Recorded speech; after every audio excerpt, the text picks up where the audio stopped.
So now let's see how we can work around with horizontal and vertical flip inside of Adobe Premiere Elements. So to work around with those, I'm going to go around under Project Assets and then double click.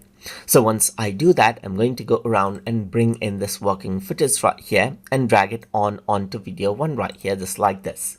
So now once I go around under FX right here, then you can see that horizontal flip and then vertical flip is an option. So if I were to go around and click and drag around the horizontal flip right here, you can see that this is what you have. So you can see that it flipped out horizontally right here, making a complete mirror.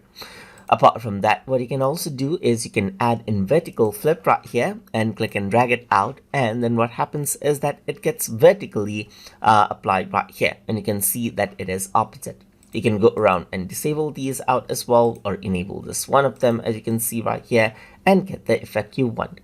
And that is how you can work around with horizontal flip and vertical flip inside of Adobe Premiere Elements. So I hope you guys learned something as always.